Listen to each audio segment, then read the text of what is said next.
देवादिदेव 1008 आदिम तीर्थंकर श्री आदिनाथ भगवान की। दोनों हाथों को आकाश की ऊंचाई में प्रदान करते हुए पूरी चेतना के साथ अपनी उपस्थिति का एहसास प्रदान कीजिएगा। चैतन्य चमत्कारी श्री चंद प्रभु भगवान की, परम शांति विधायक श्री शांतिनाथ भगवान की, चिंतामणि श्री पार्श्वनाथ भगवान की, वर्तमान शासन नायक श्री महावीर भगवान की, 24 तीर्थंकर भगवंतों की, संत श्रोमणी 108 आचार्य गुरुवर श्री विद्यासागर जी महामुनिराज की, नवाचार्य श्री समय सागर जी महाराज की, गुणायतन प्रणेता शंकर समाधान प्रवर्तक भावना योग जनक तरुणाई के प्रखर वक्ता पूज्य मुनिवर श्री प्रमाण सागर जी महाराज की, पूज्य मुनिवर श्री संधान सागर जी महाराज की, समस्त मुनि संघ की। आइएगा बंधुओं, मध्य प्रदेश की राजधानी भोपाल स्थित 1100 क्वार्टर जहां पर महाराज श्री विराजमान हैं, वहां से आप सभी लोग टीवी चैनल का सबसे लोकप्रिय कार्यक्रम शंका समाधान के इस सत्र को आप यहां से देख और सुन रहे हैं। जो लोग यहां पर उपस्थित हैं, आप सभी का पारस चैनल, जिनवाणी चैनल, आदिनाथ चैनल, प्रामाणिक ऐप और अन्य डिजिटल माध्यमों से देश और दुनिया में अपने घरों पर बैठे हुए जो इस कार्यक्रम को देख रहे हैं, उन सभी का भी मैं हार्दिक हार्दिक स्वागत एवं अभिनंदन करता हूं। आइएगा बंधुओं, शंका समाधान के इस सत्र के लिए हम प्रार्थना करें। उसके पूर्व महाराज श्री का मंगल आशीष ग्रहण करते हैं। दोनों हाथों को जोड़िएगा।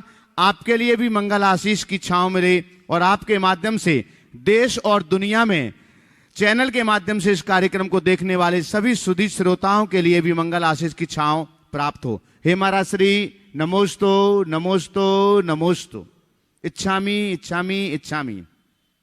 आइएगा बंधुओं, जैसे कि हम सभी के लिए मालूम है, चातुर्मास का काल सन्निकट है और कुछ ही समय पश्चात चातुर्मास के मंगल कलशों की स्थापनाएं प्रारंभ हो जाएंगी। पूज्यवर मुनि श्री प्रमाण सागर जी महाराज सत्संग का इस वर्ष 2025 का मंगल चातुर्मास कराने का सौभाग्य मध्य प्रदेश की राजधानी भोपाल वालों के लिए प्राप्त हुआ है। ये आपका महान पुण्योदय है और ये सुनिश्चित हो गया है कि भोपाल के उस दिव्य परिसर में महाराज श्री के चरण स्थापित रहेंगे। चरण वहां पर रुकेंगे 4 महीने तक, जहां पर इस वर्ष श्री विद्या प्रमाण गुरुकुलम के छात्र जो 180 छात्र चयनित हुए हैं, उन छात्रों के पुण्योदय से, उनके निमित्त से महाराज श्री के इस वर्ष का मंगलमयी चातुर्मास भोपाल वालों के लिए प्राप्त हुआ है।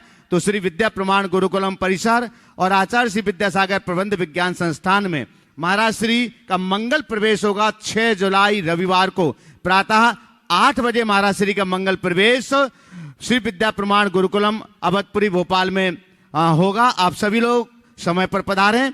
प्रातः महाराज श्री यहीं 1100 क्वार्टर से यहाँ से बिहार करते हुए 8 बजे तक अवधपुरी में पहुंचेंगे। आप सभी लोग महाराज श्री के साथ में और वहां आगवानी के लिए तैयार रहें। साथी बंधुओं, 10 तारीख को गुरु पूर्णिमा का पावन महोत्सव है। उस दिन पूर्णमासी होने की वजह से महाराज श्री महाशांतिधारा संपन्न करवाते हैं। तो विशिष्ट जो शांतिधारा होती है, बीजाक्षर मंत्र संयुक्त तो सहस्रनाम शांतिधारा, बस शांतिधारा वहां पर संपन्न होगी। गुरु पूर्णिमा महोत्सव का मांगलिक कार्यक्रम होगा और पूज्यवर मुनि श्री संधान सागर जी महाराज जी का 11वां मुनि दीक्षा महोत्सव भी हम सभी लोग बहुत आनंद और उत्साह के साथ में मनाएंगे। जैसे प्रातःकाल महाराज श्री ने कहा था, 11 तारीख को वीर शासन जयंती है, 12 तारीख को गुणायतन का अधिवेशन है और 13 जुलाई रविवार को महाराज श्री के चातुर्मास के मंगल कलश की स्थापना का मांगलिक महोत्सव हम सभी लोग उसके सहभागी बनेंगे। और इस बार एक विशिष्ट संयोजना यहां पर की गई है। चातुर्मास के चक्रवर्ती के रूप में जो इस चातुर्मास का एकमात्र मंगल कलश को स्थापित करने का सौभाग्य प्राप्त करेंगे। इसके अलावा नवरत्न गुरुकुल गौरव के रूप में जो 11 लाख रुपए की राशि से जुड़ रहे हैं वे, गुरुकुल नायक के रूप में जो 5 लाख रुपए की राशि से जुड़ रहे हैं वे, और विद्या विभूति के रूप में जो 2,51,000 रुपए की राशि से जुड़ रहे हैं वे, और गुरुकुल मित्र के रूप में जो 1,21,000 रुपए की राशि से जुड़ रहे हैं, ये सभी लोग भी चातुर्मास के उन मंगल अनुष्ठान में अपनी सहभागिता प्रदान करेंगे। आज सौभाग्य है, गुरुकुल मित्र के रूप में हमारे बीच यहाँ पर उपस्थित हैं उषा रविंद्र जी जैन, वहानी मनोज राजू जी जैन परिवार। तो वो जोरदार करतल ध्वनि के बीच में उन्हें यहाँ पर आमंत्रित करता हूँ, कृपया पधारें। और यहाँ पर जो लोग उपस्थित हैं 1100 क्वार्टर से हमारे सुरेश जी अध्यक्ष जी और उनकी धर्मपत्नी जो हैं रमेश जी जैन, वो भी आ जाएं सम्मान की श्रृंखला में पधारें। उषा रविंद्र जी जैन, रमेश जी नायक, गुरुकुल गौरव जो बने हुए हैं वे सम्मान करने के लिए यहां पर आ जाएं शीघ्र। और इनकी मातुश्री मनोरमा जी जैन वो भी यहां पर रहेंगी। एक बार जोरदार करतल ध्वनि के साथ बंधु इनका सम्मान कीजिएगा।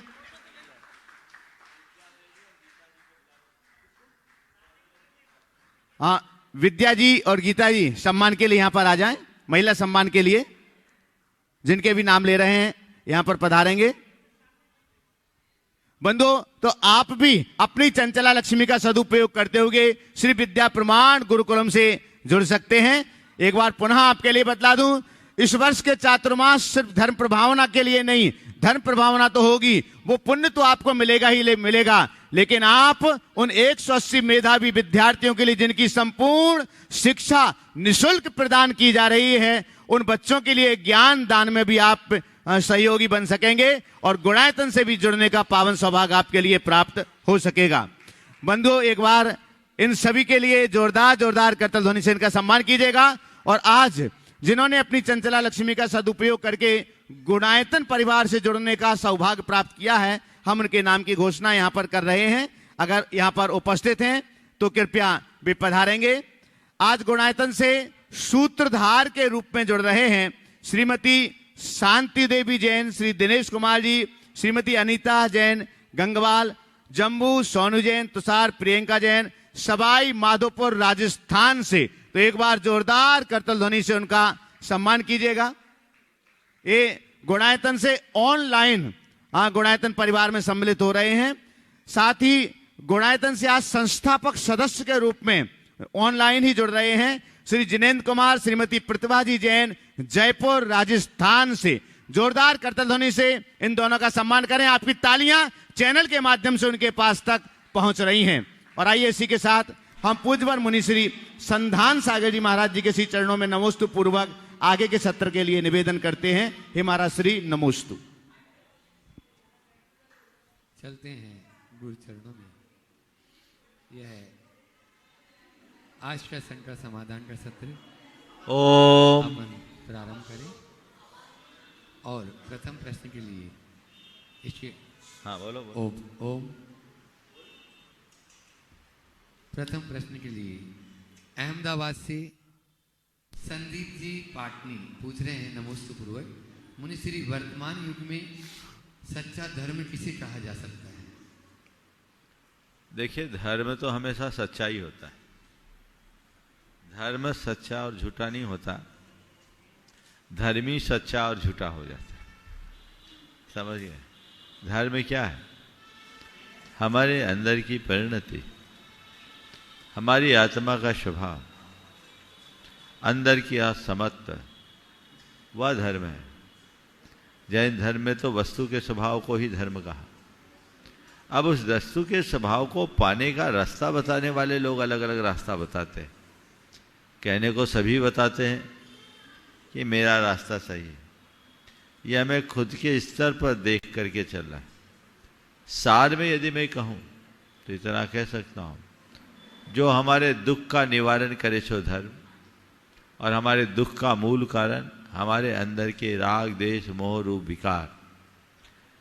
तो जो वीतरागता के आदर्श को उपस्थित करता हो और जो अहिंसा का पाठ पढ़ाता हो, सारतः अहिंसा और वीतरागता का जो संप्रेरक है, सच में देखा जाए तो वही हमारे लिए आलंबनी धर्म है।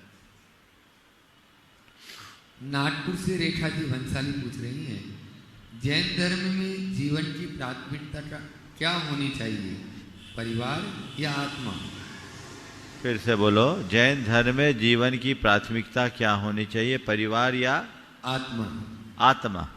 देखो, जीवन में प्राथमिकता की जब बात की जाए तो आत्मा को केंद्र में रखते हुए घर परिवार, व्यापार, समाज, राष्ट्र सबके दायित्वों को निभाना चाहिए।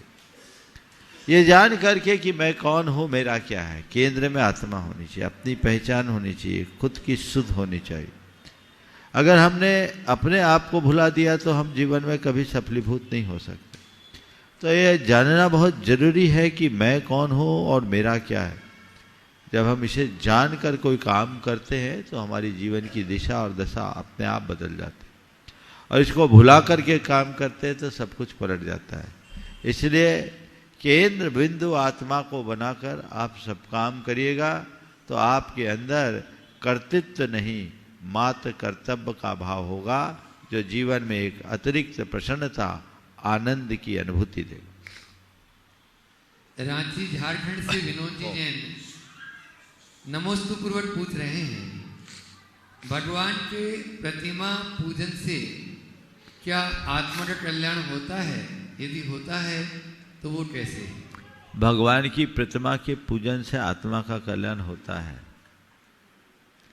क्यों नहीं होता? एक बार किसी ने सवाल किया, मूर्ति तो पत्थर की, पत्थर को पूजने से क्या होगा? भगवान तो अमूर्त है, उस अमूर्त भगवान के लिए ये मूर्त आलंबन क्यों? इससे हमारा कर्म कैसे घटेगा? मैंने कहा बिल्कुल ठीक कहते हो, मूर्ति को पूजने से किसी का उद्धार नहीं होगा, पर भगवान को पूजने वाले को जरूर उद्धार होगा। अब ये तुम्हारी दृष्टि पर निर्भर है कि तुम्हें वेदी पर विराजमान भगवान दिख रहे या मूर्ति। मूर्ति दिखने पर मूर्ति ही दिखेगी, पर भगवान को दिखने पर तुम्हारे अंदर वह सब कुछ घटेगा जिसकी हमें अपेक्षा है। मैंने उनसे एक सवाल किया, मान लो तुम्हारे सामने तुम्हारे पिताजी की तस्वीर को कोई फाड़े तो तुम्हें कैसा लगेगा? बहुत बुरा लगेगा। बोले क्यों? बोले मेरे पिताजी की तस्वीर है, उसमें तुम्हारे पिताजी कहाँ हैं? वो तो कागज का टुकड़ा है। महाराज कागज का टुकड़ा है तो क्या हुआ? हमारे भाव जुड़े हैं। तो एक कागज के टुकड़े पर भाव जुड़ जाने से वो तस्वीर में माँ, पिता, भाई, बंधु दिख जाते हैं। तो हृदय में भाव जुड़ जाने से मूर्ति में भगवान दिखने लगते हैं। इसमें क्या संशय? उसे देखिए, उसे समझने की कोशिश कीजिए, उस तरीके से उसे जानने का प्रयत्न और प्रयास कीजिए, तो कभी भी जीवन में विमुखता नहीं होगी। जीवन का रास्ता अपने आप प्रशस्त होगा, हम आगे बढ़ पाएंगे। तो मूर्ति से, मूर्ति मूर्त है, लेकिन मूर्त मूर्ति से भी अमूर्त प्रेरणा प्राप्त होती है। आप मूर्ति की बात तो जाने दीजिए, तस्वीर की बात तो जाने दीजिए। एक व्यक्ति का पुतला जलाया जाए तो होता है ना, तो जब हम भावों से किसी को मान लेते हैं तो हमारे जीवन में सब कुछ होता है। और मूर्ति से क्या लाभ मिलता है, इसका सबसे जीवंत उदाहरण है एकलव्य। एकलव्य ने जो सरसंधान सीखा, किससे सीखा? द्रोणाचार्य से या द्रोणाचार्य की मूर्ति से? ओम, द्रोणाचार्य से या द्रोणाचार्य की मूर्ति से? बोलो बोलो। हमारे तुम्हारे लिए कहने को मूर्ति हो सकती है, लेकिन एकलव्य के लिए वो मूर्ति मात्र नहीं थी। एकलव्य के लिए उसमें उसके गुरु विराजमान थे, क्योंकि वो उसने अपना भाव प्राण उसमें समर्पित कर दिया था। तो अगर तुम्हारे भाव जुड़े तो भगवान की मूर्ति में भी तुम्हें भगवान के दर्शन होंगे, और उस मूर्ति से तुम वह प्राप्त कर लोगे जो दूसरे अभागे लोग साक्षात भगवान से भी न पाए हों। इसलिए भारत में मूर्ति पूजा का चलन है, विशेषतः जैन परंपरा में। प्रसंग में एक बात और कहूंगा, भारत में मूर्ति पूजा का चलन मूलतः जैनों से है। डॉक्टर राखल दास बनर्जी ने अपनी शोध कृति है जैन स्थापत्य और कला, 3 भागों में प्रकाशित है, भारतीय ज्ञानपीठ से। उसमें लिखा कि भारत में मूर्ति पूजा का चलन जैनों से हुआ।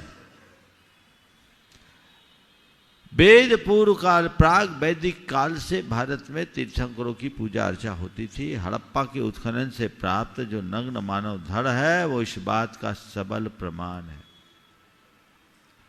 ईसा पूर्व दूसरी शताब्दी का एक वैसा ही बिंब पटना के पास लोहानीपुर से मिला है। वह भी मूर्ति पूजा की प्राचीनता का द्योतक है। भगवान महावीर के जीवन काल में कलिंग जिनकी प्रतिमा का उल्लेख, यह भी मूर्ति पूजा की प्राचीन परिपाटी को दर्शाने वाला प्रमाण है। तो ये मूर्ति पूजा अनादिकाल से चलती आई है। शास्त्रों में तो इसका उल्लेख है ही, अभिलेखी साक्ष्यों, पुरावशेषों और प्राचीन साहित्यिक संदर्भों में भी इसकी पुष्टि होती है। तो हम इसकी वैज्ञानिकता को, इसकी तार्किकता को, इसकी प्रासंगिकता को स्वीकार करें, अपना अहोभाग गंवाने और भगवान के चरणों में शरणागत होकर स्वयं को आगे बढ़ाएं।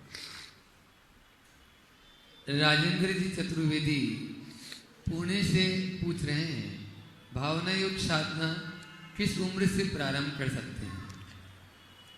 भावना योग साधना तो माँ के पेट से ही प्रारंभ कर दो, उम्र की बात क्या करते हो। और असर है, जो माताएं 9 महीने की अवधि में नियमित भावना योग करती, उनके बच्चों में विलक्षणता आती।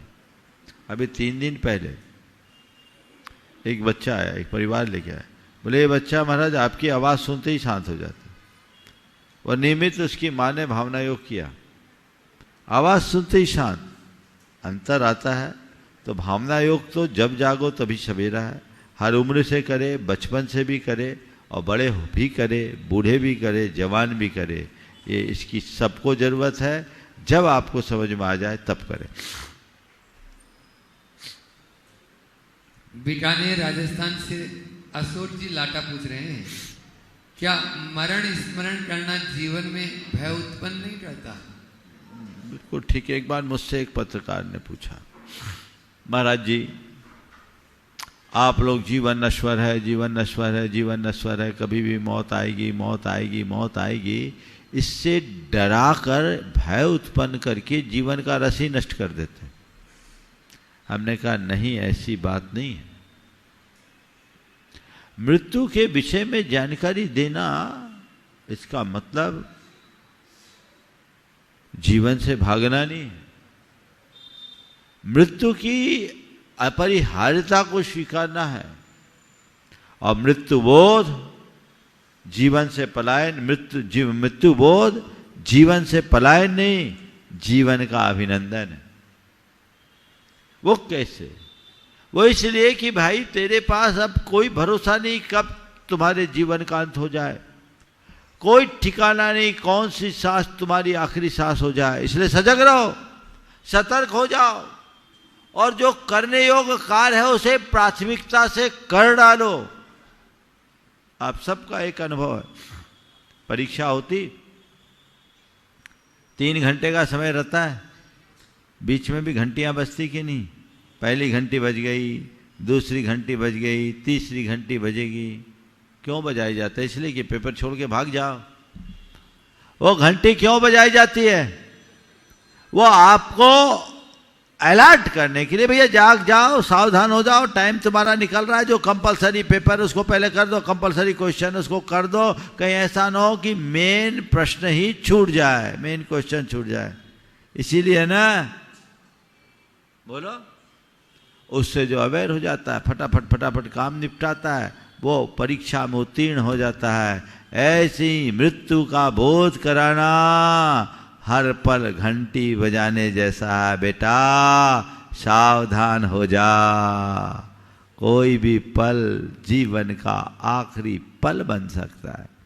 सावधान हो जा, कोई भी पल जीवन का आखिरी पल बन सकता है, कोई भी क्षण जीवन का अंतिम क्षण बन सकता है। इसलिए सावधान हो जाओ, सतर्क हो जाओ। ये तुम्हें डराया नहीं जा रहा है, तुम्हें जगाया जा रहा है। जो करने योग्य है वो कर लो। इसलिए हर व्यक्ति को अपनी मृत्यु का हर पल स्मरण रखना चाहिए कि क्या पता कौन सी सांस मेरे जीवन की आखिरी सांस बन जाए, इसलिए मुझे कदम कदम पर सावधान रह।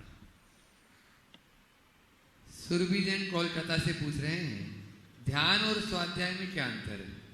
देखिए, स्वाध्याय ग्रंथों का पारायण है और ध्यान अधीत विषय का अनुभव। ग्रंथों का पारायण कोई भी कर सकता है, लेकिन जो पढ़ा है उसका अनुभव करना ध्यान में। तो स्वाध्याय में प्रवृत्ति है, ध्यान में निर्वृत्ति है, दोनों में ऐसा अंतर किया जा सकता है। प्रत्यक्ष। शिवानी जी ठक्कर चंद्रपुर से पूछ रही हैं, यदि हम भावना योग करते समय किसी दिव्य दृश्य का अनुभव करें तो क्या उसे कल्पना समझें या कोई आध्यात्मिक संकेत? देखिए, कल्पना भी हो जाती है, हमारे सबकॉन्शियस में जमी हुई धारणाएं भी हो जाती है, विभिन्न रूपों में प्रकट हो जाती। होने दीजिए, उससे कोई फर्क नहीं पड़ता, आप कर सकते हैं। ओ प्रत्यक्ष। और अपने बीच में यहाँ पर मंजू जी सिंह गई 1100 क्वार्टर से, वे अपना प्रश्न करें। और उसके बाद में आज इंदौर से डॉक्टर दिनेश जी व्यास अनन्य गुरु भट्ट यहाँ पर उपस्थित हैं, वे अपना प्रश्न गुरु चरणों में करेंगे। नमोस्तु महाराज जी। महाराज जी, बच्चे भी पूछते हैं और मेरी भी ये जिज्ञासा है, इंस्टेंट पुण्य कुछ होता है क्या? इंस्टेंट पुण्य कुछ होता है क्या, या हम पूर्व जन्म का ही इस जन्म में भुगतते हैं? तो बच्चे कहते हैं हमने पूर्व में क्या किया क्या पता, और अगले में क्या मिलेगा मुझे क्या पता। तो इस बारे में आप जो कुछ भी। बहुत अच्छी बात।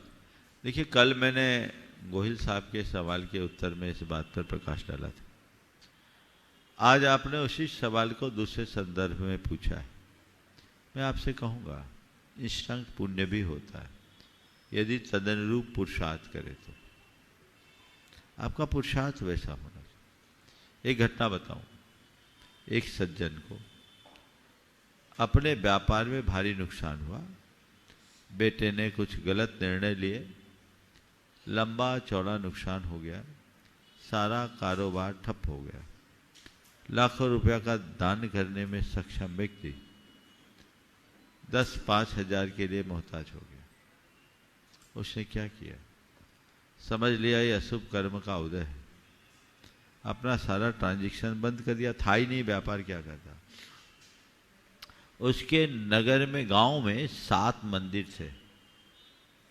उसने नियम ले लिया कि प्रतिदिन 7 मंदिरों की पैदल वंदना करूंगा और रोज एक नए मंदिर में अभिषेक करके फिर मुंह में पानी डालूंगा।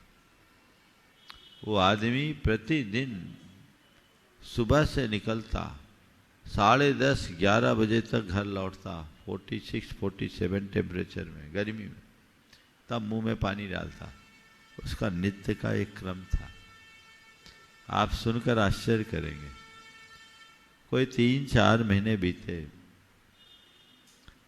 नासिक में उनकी कोई प्रॉपर्टी थी जो लिटिगेशन में पड़ी हुई थी। कोशिश करता था, कोई सलटारा नहीं होता था।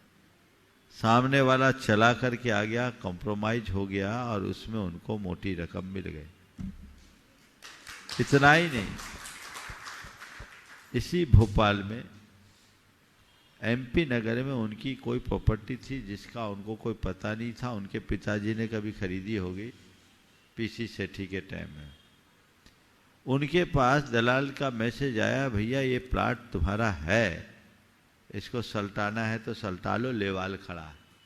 इसकी बाछें खिल गई। आया, उसे सल्टाया, मोटी रकम पा गया और आज पहले से अति दृढ़ स्थिति में है। उनने अपने पाप को पुण्य में परिवर्तित कर लिया। इंस्टेंट पुण्य। विपत्ति, बीमारी, अन्य प्रकार की विसंगति और वियोग में पुण्य काम करता है। अनेक लोग जो अपनी बीमारियों को जीते हैं भावना योग के बल पर, कैंसर जैसी बीमारी को हराए हैं, ये क्या बिना पुण्य के हुआ? ये इंस्टेंट पुण्य का फल है। हमें व्यापकता से समझना चाहिए।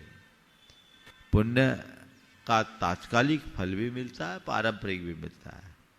हम जो करते हैं उसका तात्कालिक फल मिलता है, पर डिपेंड करता है डोमिनेट कौन है। जब कर्म का, पुराने कर्म का तीव्रोदय होता है तो कोई निमित्त काम नहीं करता, और जब हमारा पुरुषार्थ प्रबल होता है तो कर्म की जड़ उखाड़ देता है। इसलिए पुण्य पाप को गहराई से समझना चाहिए और श्रद्धान अपने अंतरंग में बिठाना चाहिए कि अपना किया कर्म हमें खुद को ही भोगना पड़ेगा, कोई दूसरा उसमें साथ देने वाला नहीं।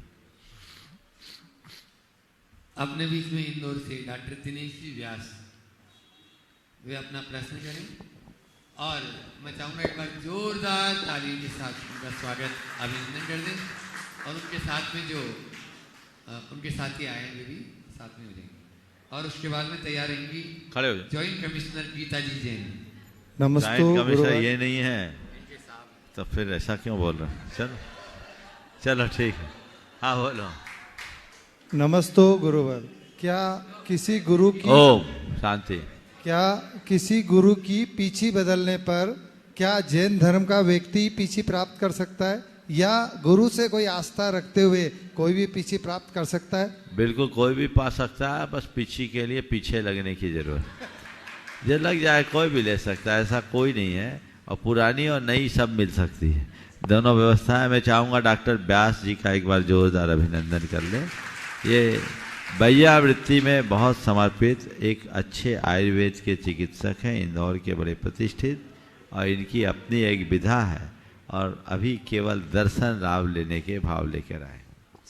गीता जी जैन 1100 क्वार्टर अपना प्रश्न करें, और उसके बाद में यहाँ के कर्म कार्यकर्ता और यहाँ के अध्यक्ष सुरेश जी, मनोरमा जी, मनोज जी, आकांक्षा जी जैन 1100 क्वार्टर तैयार रहेंगे पूरे परिवार के साथ में।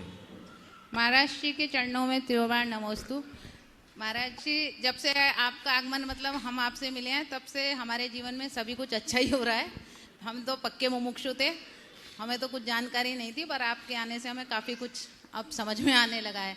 मेरा प्रश्न ये है महाराज जी कि मतलब हम 1100 की महिलाएं विद्या गुरुकुल प्रमाण में हम लोग अपनी किस तरह से सहायता कर सकते हैं? बहुत अच्छी बात है। अभी महाराज जी इनको कह दिए थे डिप्टी कमिश्नर जॉइंट। देखो, डॉक्टर की घरवाली तो डॉक्टर ने बिना पढ़े हो जाएगी, लेकिन बाकी में कोई व्यवस्था नहीं है, उसके लिए तो खुद को ही करना पड़ेगा। आपने भाव व्यक्त किया है, भावना भाई है, शायद ऐसा भी आ जाए। आपने जो अभी सवाल किया, अभी एक बात कही कि हम तो पक्के मुमुक्षु थे। मैं तो कहता हूँ अभी थी नहीं, बन जाओ। मुमुक्षु तुम लोग नहीं है, मुमुक्षु हम हैं। तुम लोग मंडल वाले मुमुक्षु बनते हो। भगवान कहते सच्चा मुमुक्षु वह है जो पिच्छी कमंडल वाला है। मोक्तुम इच्छु मुमुक्षु। मुमुक्षु तो अच्छी चीज है, पर केवल मुमुक्षु मंडल में सिमट जाओगे तो क्या होगा? सच्चे मुमुक्षु बनो। मोक्तुम इच्छु मुमुक्षु और भोक्तुम इच्छु भुमुक्षु। अब भोगों की चाह मन में पाले और मुंह से मुमुक्षु बोले तो उसका तो भगवान ही मालिक। तो मैं तो कहता हूं पक्की मुमुक्षु बन जाओ। बन गए महाराज जी। बिल्कुल। एक बात और बोलनी थी महाराज जी, जब मतलब बिटिया ने कभी आज तक व्रत उपवास नहीं किए हैं, पर जिस दिन जैन को दीदी के यहाँ आपका आहार हुआ है उस दिन इसने पूरे जीवन मतलब अभी तक के में पहली बार निर्जला उपवास किया। बहुत सुंदर। मैं ये कह रहा हूं सच्चे मुमुक्षु, पक्का मुमुक्षु वो है जो रत्न त्रय के पथ पर चल रहा है, जो मोक्ष मार्ग में आरूढ़ है, वो मुमुक्षु। इसलिए मोक्ष पथ के पथिक बनने का मनोभाव जगाइए। आपने पूछा 1100 क्वार्टर की महिलाएं गुरुकुलम में क्या योगदान दे सकती हैं? ये चाहे तो पूरा गुरुकुल चला सकती है। 1100 क्वार्टर तो कोई ऐसी वैसी जगह नहीं है, भोपाल का सबसे बड़ा केंद्र है। सबको पता है कि 1100 क्वार्टर में कौन रहते हैं। आप लोग चाहो सब कर सकते और कुछ मत करो, अपने अपने श्रीमान को तैयार कर दो, बाकी काम तो अपने आप हो जाएगा, है ना? बहुत बहुत महाराज श्री, बस एक शंका का समाधान इनका भी है। नमोस्तु महाराज जी। महाराज जी, मेरा प्रश्न है कि जब अत्यंत क्रोध की ज्वाला से मन जलने लग जाए तो क्रोध की ये भीषण अग्नि शांत कैसे की जाए? देखिए, क्रोध की ज्वाला जलने लगे तो कहीं ज्वाला लगती है तो हम लोग क्या करते हैं? पानी डालते हैं कि पेट्रोल? तो जहाँ क्रोध की ज्वाला जले, सकारात्मकता का जल सींच दो, वो ज्वाला अपने आप बुझ जाएगी, अंदर क्षमा की शांति प्रकट हो जाएगी। नमोस्तु महाराज। मनोज जी आकांक्षा जी और सुरेश जी मनोरमा जी 11 क्वार्टर के अध्यक्ष परिवार, एक बार जोरदार ताली का भी स्वागत कर दें, क्योंकि हमेशा कर्मठ कार्य होता है। मनोज भाई आ जाए अभी, और इनकी बुआ जी जो आज गुरुकुल मंत्र से जुड़ी वे भी साथ में हो जाए। बोलो। गुरुवर के चरणों में सत नमन। गुरुवर, जैसा कि आपका आशीर्वाद सदैव प्राप्त हुआ है, आज भी आपने जो 11 क्वार्टर के लोगों को आशीर्वाद दिया है, निश्चित रूप से 11 क्वार्टर के लोग जो चाहें वो करने में सक्षम हैं और कर सकते हैं, बशर्ते आपका आशीर्वाद और आपका वरद हस्त सदैव उनके सर पर रहे।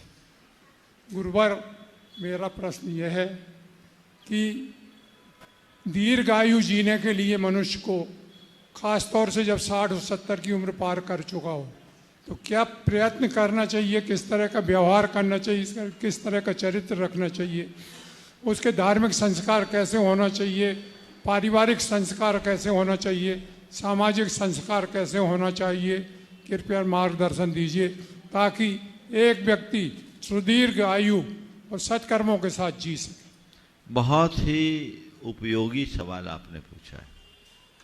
खासकर ये सवाल उन सब लोगों के लिए उपयोगी है जो अपने जीवन के चौथेपन के दौर से गुजर रहे हैं। एक बड़े रहस्य की बात मैं आप सबसे कहता हूँ। हम लोगों का जो शरीर है एक समय तक तेजी से बढ़ता है, फिर एक दौर ऐसा आता है जिसमें कुछ स्थिरता बनी रहती है, फिर एक दौर ऐसा आता है जिसमें शरीर ढलने लगता है ना। बचपन से यौवन तक शरीर तेजी से बढ़ता है। यौवन अवस्था में कुछ दिन तक शरीर वैसी चमक वाला होता है, प्रौढ़ावस्था तक शरीर एक रूपता धारण करता है। प्रौढ़ावस्था के पार करते ही शरीर ढलान पर आ जाता है, शरीर दिनों दिन क्षीण होने लगता है। हमारे शास्त्रों में इसके संदर्भ में काफ़ी व्यापक विचार विमर्श किया गया। वहाँ लिखा है कि हमारा जो ये शरीर बनता है ये पुद्गल परमाणुओं के संग्रह से बनता है। इसके लिए 3 शब्दों का प्रयोग है: संघातन, परिशातन और संघातन परिशातन। संघातन यानी कलेक्शन, परिशातन यानी डिसोसिएशन, और एक साथ कलेक्शन और डिसोसिएशन। हम जब अपने जीवन के आरंभिक दौर में होते हैं तब संघातन अधिक होता है, परिशातन कम। इसलिए बच्चे बहुत तेजी से ग्रोथ करते हैं, है ना। बच्चे बहुत तेजी से ग्रोथ करते हैं क्योंकि वो अभी बहुत ज़्यादा कनेक्ट कर रहे, परमाणु उनके साथ जुड़ रहे हैं। एक उम्र में वो चलता रहता है, संघातन अधिक, परिशातन कम, यानी आमदनी अधिक, खर्चा कम। मध्यम आयु में, मिडिल एज में, संघातन परिशातन दोनों इक्वल होता है। जितनी आमदनी उतना खर्चा, तो हर व्यक्ति के शरीर में कोई खास अंतर नहीं दिखता। लेकिन जब उम्र ढलान के क्रम में आ जाती है तो फिर परिशातन अधिक, संघातन कम। आप जैसे जितने लोग हैं जो चौथेपन के दौर में जा रहे हैं, कितने ही खाओ, गाड़ी अब ढलान में है। बट शरीर को आप कितना भी मेंटेन करने की कोशिश कीजिए, आएगी नहीं। आमदनी कम है, खर्चा अधिक, तो शरीर ढलेगा। तो इससे क्या करें? इससे बचने के लिए कुछ शास्त्रीय परामर्श है, वो आप सबको ध्यान में रखना चाहिए। हमारे शरीर का सबसे ज्यादा हरासमेंट तनाव और चिंता से होता है। अपने आप को चिंता, तनाव, आकुलता और उद्वेग से मुक्त रखो। आप जितना अधिक चिंतित रहोगे, जितना अधिक तनावग्रस्त होंगे, आप में जितनी अधिक आकुलता और उद्वेग होगा, आपके शरीर, मन और आत्मा का उतना ह्रास होगा। फिर आप अपनी गाड़ी को रोक नहीं सकेंगे। इसके लिए क्या करो? तो इसके लिए शास्त्र में परामर्श दिया कि गार्हस्थ्यिक दायित्व को पूर्ण करने के बाद वानप्रस्थी बनो और अंत संन्यास से करो। 60 साल तक आप अपने जीवन को जिए, बहुत अच्छे से जी लिए, सरकार ने सेवानिवृत्त कर दिया। अब सेवा के लिए निवृत्ति लो, वानप्रस्थी बनो। ऐसा मार्ग चुनो जिसमें व्यापारिक झंझटें कम हो, घर गृहस्थी की उलझने कम हो, राग द्वेष कम से कम हो। अपने आप को अध्यात्म और धर्म से जोड़कर आनंद से जीना शुरू करें। यदि आप ऐसा करेंगे तो आपका अंत बहुत उत्तम तरीके से हो। लेकिन क्या बताऊं, आप लोग टायर्ड हो जाते हो, रिटायर होने का नाम नहीं लेते आखिरी तक, क्योंकि केवल गोरख धंधे में ही रुचि रहती है। अरे अब कुछ नहीं करेंगे तो करेंगे क्या? पर के लिए बहुत कर लिया, निज के लिए करो, करने को बहुत है। आध्यात्मिकता से जुड़ो, समाज सेवा से जुड़ो, ऐसे रास्ते को अंगीकार करो जिसमें आकुलता कम हो, संकल्प विकल्प कम से कम हो। और इस संकल्प विकल्प से बचने की सबसे पहली शुरुआत घर परिवार से करो, क्योंकि सबसे ज़्यादा किच किच घर में ही होती है, बेटों से, बहुओं से, पत्नी से, परिवार से, भाइयों से। आपकी नहीं कह रहा हूं, मैं एक आम बात कर रहा हूं। अपने आप को मुक्त करो और अब घर में मालिक की तरह रहने की जगह मेहमान की तरह जीना शुरू कर दो। लेकिन सुनो, घर के बुजुर्ग अपने आप को मेहमान माने, बच्चे उनको मेहमान न समझे, बच्चे तो उन्हें मालिक ही समझे। होता उल्टा है, वो अपने आप को मालिक समझते हैं, बच्चे कहते चंद दिनों के मेहमान है, जावे ही वाले हैं। उल्टा हो जाता है, वो दुर्गत हो जाती है। इसी के कारण कई लोग होते हैं जो इनका अंत बड़ा दुर्दांत होता है। पैरालिसिस का अटैक आ गया, ब्रेन स्ट्रोक हो गया, या और कोई इस तरह से हो गया, जिंदा लाश बन करके कई लोग जीते। मैंने ऐसे लोगों को भी देखा जो सालों कोमा में पड़कर गए। यदि यहाँ लोग अपने जीवन के प्रारंभिक दौर से सावधान और सजग हो जाए, अपने आप को आध्यात्मिकता से जोड़ करके चले, तो ये कठिनाई कभी नहीं होगी। मोड़ होना चाहिए। और सुरेश जी, मैं तो आपसे ये कहता हूँ, आप तैयारी करो आगे की। हम ये नहीं सुनना चाहेंगे कि सुरेश जी चले गए। कभी हमें ये सुनने का मौका नहीं मिला सुरेश जी चले गए।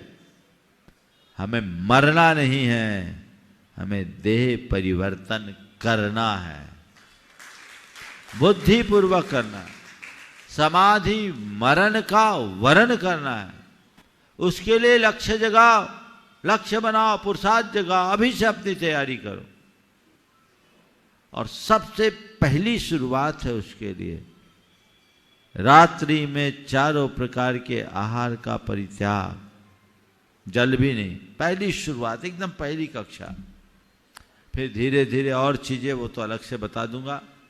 लेकिन लक्ष्य बनाओगे तो सब हो जाएगा। अंतिम दिनों में तो शरीर की रिक्वायरमेंट ही खत्म हो जाती है। लोग देते केवल अपने मन के संतोष के लिए। आध्यात्मिकता का संस्कार अपने मन में जगाए, आत्मबोध के साथ जिए। मैं एक आत्मा हूं, बाकी तो सब महज संयोग। मेरा बेटा, मेरी बेटी, मेरी पत्नी, मेरा भाई, मेरा परिवार, कौन है तेरा? ये शरीर भी तेरा नहीं, मेरा केवल मैं, मेरी आत्मा को हम सो हम की परिणति होनी चाहिए।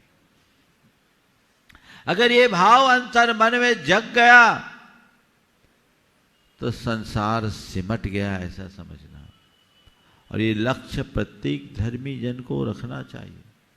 गुरुओं के समागम से, उनकी कृपा का यदि असल प्रसाद पाना चाहते हो तो एक ही है, मेरा अंतिम मरण समाधि तेरे दर पर।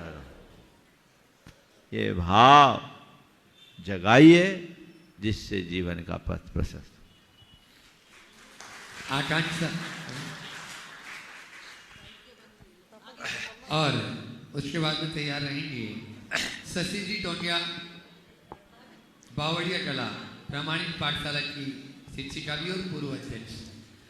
गुरु तुम हो ज्ञानी, ज्ञान के सागर, ऐसे गुरु को करके प्रणाम गाऊं में, ध्याऊं में सुबह शाम, प्रमाण सागर एक नाम। गुरुवर के चरणों में नमोस्तु करते हुए, गुरुवर साथ में आ जाओ मनोज। हाँ हाँ बोलो, सवाल करो, आप सवाल करो। हाँ सवाल तो करो, आ रहा है जब। हाँ गुरुवर, ठोकर खाकर भी ना समझे ये मुसाफिर का नसीब है। ठोकर खाकर भी ना समझे ये मुसाफिर का नसीब है, वरना पत्थर भी अपना कर्तव्य निभाते हैं। इन पंक्तियों को हम अपने जीवन में कैसे चरितार्थ करें? ठोकर खाकर के न समझे ये मुसाफिर का नसीब है, वन्यथा वरना पत्थर भी अपना कर्तव्य निभाते हैं। सुनो, पत्थर अपना कर्तव्य नहीं निभाते, पत्थर भी भगवान बन जाते। दो चीजें हैं ठोकर में। एक वो है जो खुद ठोकर खाता है, और एक वो है जो सबसे ठुकराया जाता है। एक पत्थर है जो ठोकर बना है, जो सबकी लात खाता है, और एक पत्थर है जो भगवान की मूरत बना है, सबकी पूजा पाता है। संसार में दो तरह के लोग हैं, कुछ लोग हैं जो ठोकर बनते हैं और कुछ लोग हैं जो ठाकुर बनते हैं। हम कहाँ हैं? ठोकर है या ठाकुर? ये ठाकुर है। आज अगर तुम ठोकर बने हो तो ठाकुर बन सकते हो, बशर्ते अपने भीतर की संभावनाओं को पहचानो, आगे बढ़ो, नसीब के भरोसे मत बैठो, अपने पुरुषार्थ को जागृत करो, रास्ता तब प्रशस्त होगा। और कहावत है, ठोकर खाने वाला ही ठाकुर बनता है। तो हम सीख ले तो ठोकर खा के ठाकुर बनेंगे। गुरुदेव नमोस्तु। गुरुदेव, हमारा पुण्य कैसे क्षीण हो गया? लॉटरी हमारी खुलते खुलते कैसे हमारे हाथ से निकल गई। गलत बोल रहे हो। बिल्कुल गुरुदेव गलत सुनो नहीं है। सुनो सुनो गुरुदेव आप, अरे मेरी तो सुनो बाबा, आप मेरी सुन लो पहले। तुम्हारा पुण्य छीन नहीं हुआ, तुम्हें विशेष पुण्य पाने का अवसर मिला है। लगे रहो, भोपाल में ही है, यहाँ से वहाँ कोई दूर नहीं है। 4 महीना डटकर दिखाओ और जी भर के पुण्य कमा। चलो नमोस्तु। शशि जी टोटिया, बावड़ी कला में अपना प्रश्न करो। उसके बाद में ब्रह्मचारी अविनाश भैया जी तैयार है। नमोस्तु महाराज जी, नमोस्तु। इच्छामि महाराज जी, इच्छामि। महाराज श्री, आप रोजाना हजारों लोगों से मिलते हैं तथा उन लोगों की बिना मतलब की बातें को सुनते हैं तथा सुनकर मुस्कुरा भी देते हैं। महाराज श्री, हमसे कोई इस तरह की बातें करे तो हम इस तरह की प्रतिक्रिया नहीं दे पाते। महाराज श्री, मेरा प्रश्न है कि हम ये सब फालतू की बातें लोगों की सुनकर इस तरह की प्रतिक्रिया कैसे दें जैसे आप? देखो, ऐसा है, एक बड़ा अंतर है। सबसे बड़ा अंतर क्या है? मेरे पास लोग आते हैं जी महाराज जी, और आप लोगों के पास जाते हो। पहला अंतर तो है, समझ गए? लोग हमारी वंदना के लिए आते हैं और आप लोग माथा खपाने जाते हो। सबसे पहली बात, हम किसी से भी मिले तो सकारात्मकता के साथ मिले। यदि हमारे अंतरंग में सकारात्मकता होगी तो हमारे संवाद का रस ही कुछ और होगा। और मन में किसी भी प्रकार की नकारात्मकता होगी तो संवाद सिरदर्द बनेगा। तो अंतरंग को सकारात्मकता से भरो। हम लोगों के पास आप लोग भी बड़े सकारात्मक होकर आते हैं, श्रद्धा भाव से आते हैं, और हम लोग भी सकारात्मक भाव से आप सबको आशीर्वाद देते हैं, तो मामला बना रहता है। तो मैं यही कहूँगा कि सबके साथ ऐसा ही सकारात्मक संवाद बनाने का अभ्यास करें ताकि खींचातानी से बचा जा सके। नमोस्तु महाराज जी। भोपाल के नगर गौरव ब्रह्मचर्य अविनाश भैया जी और जिनकी माता जी यहाँ गुरु चरणों में रहकर अपनी आराधना को पूर्ण कर रही हैं, वे अपना प्रश्न करें। उसके बाद में अपने बीच में कवि हृदय वीरेंद्र जी विद्रोही ललितपुर से यहाँ पर उपस्थित हैं, वे अपना प्रश्न। महर्षि के पावन चरणों में बारंबार नमोस्तु। छुल्लक जी महाराज जी के चरणों में क्षामी।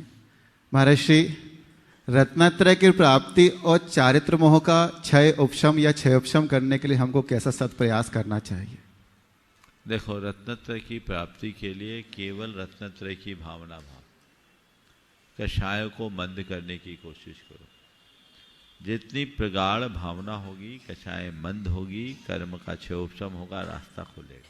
और चारित्र मोह होने के लिए? इसी से चारित्र मोहिनी तभी होगा जब रत्नत्रय, चारित्र मोहिनी का जब क्षय उपशम होगा तभी रत्नत्रय की प्राप्ति होगी। मैं चाहूँगा एक बार अविनाश भाई का जोरदार अभिनंदन करें। अपनी माता की जो सेवा अभी ये कर रहे हैं, ये बिरलों में दिखता है। माँ वयोवृद्ध है और थोड़ी अस्वस्थ हुई, इन्हें सब काम छोड़कर उनकी आत्म उद्धार की भावना से उनकी समाधि की तैयारी कर रहे हैं और वो बहुत अच्छे से चल रही है। आराधना बहन सहयोगी बनकर ये काम कर रही है, बहुत उत्तम। सब ये भावना भाएं कि उनकी समाधि निर्बाध हो। नमोस्तु महाराज जी, नमोस्तु। वीरेंद्र जी विद्रोही ललितपुर, वे अपना प्रश्न करेंगे और भी जो ललितपुर वाले हैं उनके साथ में हो जाए, सीधे सीधे प्रश्न करें। और उसके बाद में ब्रह्मचारिणी सुनीता दीदी जी बांसा शिरोमणि संरक्षक गुणायतन तैयार रहेंगी। महाराज श्री के श्री चरणों में ललितपुर समाज की ओर से नमोस्तु नमोस्तु नमोस्तु। महाराज श्री ने अभी बहुत अच्छी बात की है कि यदि हमारा मरण हो तो समाधि के साथ हो। संयम की नाव को चला रहे हैं गुरुदेव, हम भी ऐसी नाव में सवार होना चाहते। सूरज की किरणें पखारती हैं ये चरण, आपके चरण में ही हम शरण चाहते। काम क्रोध वासना का त्याग कर चुके हैं आप, आपके आशीष वाला आवरण चाहते। कर जोर प्रार्थना है गुरुदेव आपसे कि अंत में समाधि वाला सम्मरण चाहते, अंत में समाधि वाला हम मरण चाहते। महाराज श्री, एक हमारा छोटा सा प्रश्न है कि हमारे परिवार में जो कटुता रहती है, उस कटुता को हम लोग कैसे कम करें कि परिवार में सौहार्दपूर्ण वातावरण बना रहे? मैं समझ रहा हूँ आप अपने परिवार में बोल रहे हैं, इसका मतलब सबके परिवार में नहीं तो लोग ये भ्रम न कर ले कि इनके घर में कटता है तो मामला गड़बड़ हो जाएगा। सब एक ही से हैं, क्योंकि कुएं में ही भांग पड़ी है, सब एक रंग में है। देखिए, कटुता के कारणों पर जाए, दो चीजें हैं जो हमारे अंदर की कटुता को बढ़ाती है। एक है अहम और दूसरा है कपट। अहम और कपट, कोई पेड़ होता है ना, तो पेड़ को काटने के लिए क्या करना होता? आरी और कुल्हाड़ी। अहंकार की आरी और कपट की कुल्हाड़ी से परिवार को बचा लो, परिवार हरा भरा बना रहेगा, कभी दिक्कत नहीं। इससे आप बचे, अहंकार से बचे। अब परिवार में एक दूसरे के प्रति खुलापन होना चाहिए, दुराव छिपाव नहीं होना चाहिए, पारदर्शिता होनी चाहिए। मन में उदारता और सहिष्णुता का भाव हो जाए। हमें एक दूसरे के गुणों के प्रति उदार हों, उनके गुणों को सहे, उन्हें प्रेरित और प्रोत्साहित करें, और किसी की छोटी मोटी कमियों को नज़रअंदाज करने की क्षमता अपने अंतर मन में विकसित कर ले, तो सब कुछ ठीक हो जाएगा। इन बातों को यदि लोग आत्मसात करते हैं, जीवन में व्यापक बदलाव हो सकता। नमोस्तु गुरुदेव। शिरोमणि संरक्षक गुणायतन ब्रह्मचारिणी सुनीता दीदी जी बांसा, वे अपना प्रश्न करें और तैयार रहेंगे। श्रीमती मोहिनी प्रमोद जैन। गुरुवर के चरणों में नमोस्तु। मुनिराज के चरणों में नमोस्तु, सभी छुल्लक जी के चरणों में इच्छा में। महाराज जी 12 भावनाओं में तो चिंतन करते हैं, पल रुधिर राध मद थैली की कस बसादित मैली, लेकिन जब जिसकी समाधि चलती है और समाधि में वहां देखने के बाद घबराहट होती हो और उनको नमोकार मंत्र भी नहीं सुना पाते हैं, तो फिर अपनी समाधि कैसे करेंगे? बहुत अच्छा सवाल किया। कई लोगों को ऐसा होता है, इसलिए मैं सबसे पहले कहूँगा कि कहीं समाधि हो रही हो तो देखना चाहिए, हालांकि दूर से, ताकि उनकी व्यवस्था न बिगड़े। और उस समय भेद विज्ञान का चिंतन करना, शरीर की नश्वरता और अमरता, आत्मा की अमरता का बोध करना चाहिए। एक व्यक्ति कोई समाधि की साधना कर रहा है तो उसे एक साधना नहीं, उसे भेद विज्ञान का प्रयोग देखना चाहिए। शरीर और आत्मा की भिन्नता का एहसास हो रहा है, ये जानकर कि शरीर नश्वर है, आत्मा विनाशी है, एक दिन शरीर छूटना है, तो कैसे विवेक पूर्वक, बोध पूर्वक, होश पूर्वक, जागरूकता और क्षमता के साथ अपने शरीर को छोड़ा जा सकता है, ये समझ और भाव हम समाधि के काल में विकसित कर सकते हैं। तो नियमित देखें और नित्य मन में ये भाव जगाएं कि मुझे अपना समाधि मनन करना है। ऐसा उत्साह अगर बना कर रखेंगे तो चीजें ठीक होगी। नमस्ते। श्रीमती मोहिनी प्रमोद जी जैन, और उसके बाद में तैयार रहेंगे रमेश जी नायक, गुरुकुल गौरव। आ जाओ। नमोस्तु महाराज, इच्छामी महाराज। जय जय जय जयवंत जिनालय, नाशे रहित हैं शाश्वत है। महाराज जी जब आचार्य श्री के ये नंदीश्वर भक्ति पढ़ते हैं तो मन में ऐसा लगता, जब देवों की नंदीश्वर वंदना करते हैं, महाराज जी ने लिखा छाम छूम नाच नाचती शुभ नटियाँ हैं। महाराज जी ऐसा लगता हम लोग क्या कर सकते हैं नंदीश्वर भक्ति के लिए? बस ऐसा ही बन जाओ जो उसमें लिखा है कि अभी देव जब बनेंगे सो बनेंगे, पर मेरे अंदर इतनी दिव्यता आ जाए कि वो भाव जाग जाए। बस वो ये बात बहुत समझने की है। देवों में भगवान के प्रति जिस तरह की भक्ति होती है उसमें मनुष्य पीछे, वे अहरनिश भगवान की आराधना करते, सारा धन वैभव राजपाट सब छोड़कर, स्वर्ग का वैभव छोड़कर वो भगवान के चरणानुरागी हो, उनके अंतरंग में भगवान के प्रति ऐसा प्रगाढ़ अनुराग होता कि वे सब चीजें कर लेते हैं।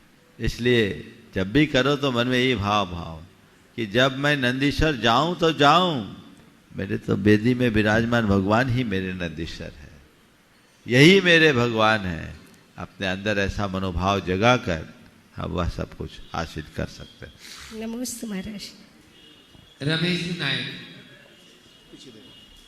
गुरुकुल गौरव, वे अपना प्रश्न करें। नमोस्तु गुरुदेव, नमोस्तु गुरुदेव। गुरुदेव मोमबत्ती का विरोधाभास है, इसके ऊपर है कि कहीं कहीं मोमबत्ती जलाकर मुर्दों को जगाया जाता है, कहीं कहीं मोमबत्ती बुझाकर जन्मदिन मनाया जाता है। तो मेरा प्रश्न ये है गुरुदेव कि क्या हमारे संस्कृति के हिसाब से मोमबत्ती बुझाकर जन्मदिन मनाया जाना कितना तर्क संगत है, या इसको और कोई आपकी राय में? कहीं कहीं मोमबत्ती जलाकर मुर्दों को जगाया जाता है और कहीं कहीं मोमबत्ती बुझाकर जन्मदिन मनाया जाता है। दरअसल ये कहीं नहीं, दुनिया में एक वर्ग है जो मुर्दों की कब्र पर मोमबत्ती जलाते हैं और जन्मदिन में मोमबत्ती बुझाते हैं। मुझे नहीं मालूम ऐसा वो क्यों करते हैं, लेकिन इसका मुझे एक दूसरा अर्थ दिखता है। जन्मदिन में मोमबत्ती बुझाए यानी तुम्हारा 1 साल व्यर्थ गया। जन्मदिन में तुम्हारे मोमबत्ती बुझे यानी जितनी मोमबत्ती बुझी उतने साल व्यर्थ गए।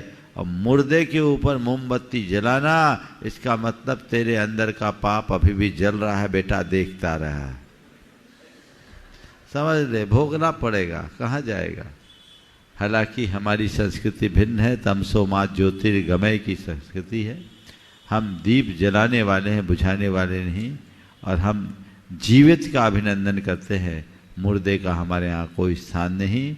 इसलिए मोमबत्ती बुझाने की परंपरा ही गलत है। मैं तो हमेशा कहता हूँ बर्थडे नहीं, जन्मदिन मनाइए, ताकि हम अपनी संस्कृति का पोषण कर सके। समय आप सबका हो गया है, इसलिए यहीं पर विराम। कल परसों 6 तारीख को हम लोग प्रातःकाल गुरुकुलम में प्रवेश करेंगे और 13 तारीख को वहाँ चातुर्मास कलश की स्थापना होगी। समय हो गया, यहीं पर विराम। बोलिए परम पूज्य आचार्य।